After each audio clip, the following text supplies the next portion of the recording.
দাদা এখন কি বইমেলায় আসা হয় এমনি? না, বইমেলায় সাধারণত আসা প্রায় বন্ধ হয়ে গেছে, কোথাও কাজের ব্যস্ততা, কিন্তু কোনো না কোনো একটা ভাবে এসে পড়ি। যেমন আজকে একটা কৌশিক সেনের, বন্ধু কৌশিক সেনের একটা বই প্রকাশ হলো, সেই অনুষ্ঠানে এলাম, সেই সঙ্গে বইমেলাটা ঘোরাও হয়ে গেল। বইমেলা সব সময়ই গেছি, এখন একটু মাঝে মাঝে আসার সময়ের অভাবে হয় না। আমি দেখেছি প্রতি বছরই কলকাতায় থাকলে কোনো না হয় নিজের বই প্রকাশ হলো, বন্ধুর বই প্রকাশ হলো, এসব। এবছর কি নতুন কোনো বই প্রকাশ হয়েছে? এবছর তো অনেক বই প্রকাশ হয়ে যায়, বললাম আপনার আমার কোনো বই প্রকাশ হয়নি।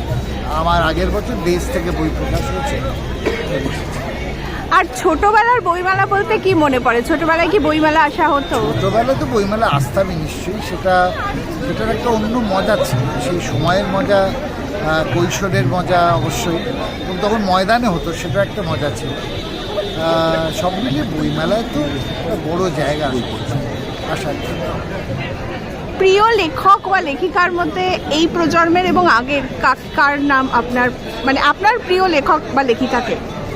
আমার প্রিয় লেখক অনেকেই, তরুণ প্রজন্মের অনেকেই লিখছেন, কিন্তু আমি এই সময়ে দাঁড়িয়ে যারা লিখছেন, মানে সাহিত্যিক, প্রাবন্ধিক, অনেকের লেখাই পড়ছি, মানে ওইভাবে একক কোনো নাম করা একটু মুশকিল, কিন্তু করি। আরেকটা ব্যাপার হলো, বইমেলায় আগে আসার এখন তফাৎ হয়ে গেছে, এখন বই অনেক সহজলভ্য হয়ে গেছে। আমরা যখন কৈশোরে ছিলাম, যখন ৯-এর দশক, তখন এত বই পাওয়া যেত না, মানে অ্যামাজনে বই অর্ডার করলেই পাওয়া যায়, সব পাওয়া যায়, বাংলা বইও পাওয়া যায়। তখন বইমেলায় আসার ওইটাই একটা বড় ছিল, যে বই কিনবো, অনেক বইয়ের একসঙ্গে সম্ভার, ফলে বইমেলা আসার ওইটা উদ্যোগটা ওইখান থেকে একটু কমে গেছে, কারণ বই এখন পাওয়া যায়, অনেক বই পাওয়া যায়। তাদের নতুন নাটক বা নতুন কোনো সিনেমার পরিকল্পনা? প্রযোজনা তৈরি করছি, উৎপল দত্তের সে বিখ্যাত নাটক টিনের তলোয়ারে নতুন প্রযোজনা করছি, সেটা মার্চ মাসে প্রথম অভিনয়। Thank you so much.